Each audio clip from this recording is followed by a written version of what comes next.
The ballroom of the Grand Oak Hotel fell silent. 300 of the city's elite turned their eyes toward the head table.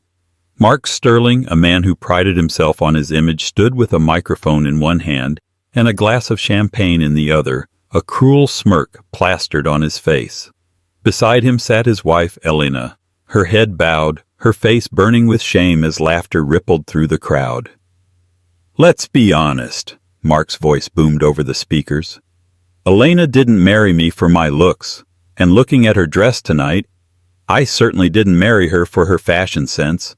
I married her because she had nowhere else to go." The crowd roared with laughter. Mark felt invincible. He thought he was the king of the world, mocking the woman who had stood by him for 5 years. But he didn't check the guest list.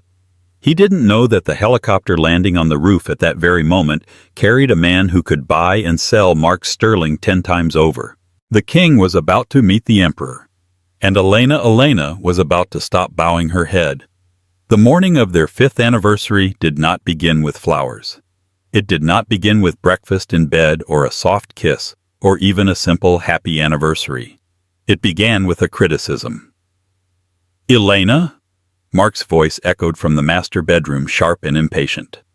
"Where is my navy tie, the silk one, not the cheap polyester trash you bought me last Christmas?" Elena sighed, placing her coffee cup down on the granite counter of the kitchen island. She wiped her hands on her apron, an old faded thing that had seen better days, and hurried up the winding staircase. The house was a sprawling mansion in the hills of Seattle, a testament to Mark's rising success as the regional VP of Chimera Tech. It was cold, modern, and devoid of warmth, much like their marriage. When she entered the bedroom, Mark Sterling was standing in front of the floor-to-ceiling mirror, adjusting his cufflinks. He was a handsome man, objectively. Tall, broad-shouldered, with a jawline that looked carved from granite, but his eyes were cold, always calculating. "It's on the rack, Mark," Elena said softly, walking over to the closet. "Right where I put it yesterday after the dry cleaners." She pulled the tie out and held it up. Mark snatched it from her hand without looking at her. "You look tired," he said, tying the knot with practiced precision. He didn't say it with concern. He said it like an accusation. "You know tonight is important. The board of directors will be there. Mayor Henderson is coming. I can't have you looking like this." He gestured vaguely at her. Elena looked down at herself. She was wearing comfortable leggings and an oversized sweater.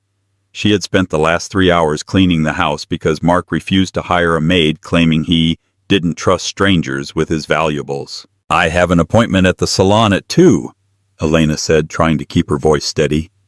"I'll look presentable, Mark. I promise." Mark turned to her, finally, his eyes scanning her face with a mixture of pity and annoyance. "Presentable. That's the ceiling for you, isn't it, Elena? Just try not to embarrass me. Jessica is coming tonight, and you know how impeccable she always looks." The name stung. Jessica Thorne. Mark's business associate. A woman who wore Prada-like armor and looked at Elena as if she were a stain on the carpet. "I didn't know Jessica was invited to our anniversary dinner," Elena said, a lump forming in her throat. Mark laughed, a short, dismissive sound. "It's not just an anniversary dinner, Elena. Grow up. It's a networking event. My anniversary is just the excuse to get the investors in one room. Don't make this about your sentimental fantasies." He grabbed his briefcase and brushed past her, checking his reflection one last time. "Here," he said, pulling a few $100 bills from his wallet and tossing them onto the unmade bed. "Buy yourself some new shoes. The ones you wore last year look like something a librarian would wear to a funeral." Elena watched the bills flutter onto the duvet. "Mark, the dinner is black tie. A decent pair of heels costs—" "Make it work," he interrupted, walking out the door. "You're good at being thrifty, aren't you? It's how you grew up. Stick to what you know." The door slammed shut downstairs. Elena stood alone in the massive, silent bedroom. She walked over to the window and watched Mark's Porsche speed out of the driveway. She picked up the money. $300. For shoes, makeup, and accessories for the biggest gala of the year. It was an impossible task, and he knew it. He wanted her to fail.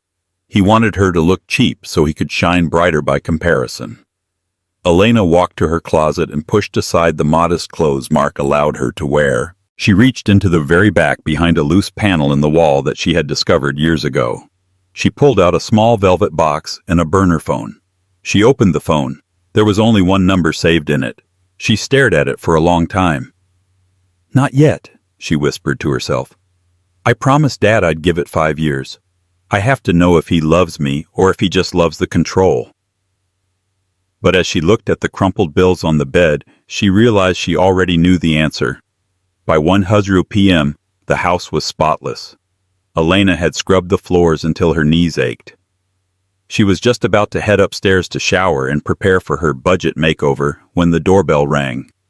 She froze. Mark had a key. Who would be visiting? She opened the heavy oak door to reveal a woman in a white fur coat despite the mild autumn weather. Her hair was a helmet of stiff blonde curls, and her face was pulled tight by one too many surgeries. Victoria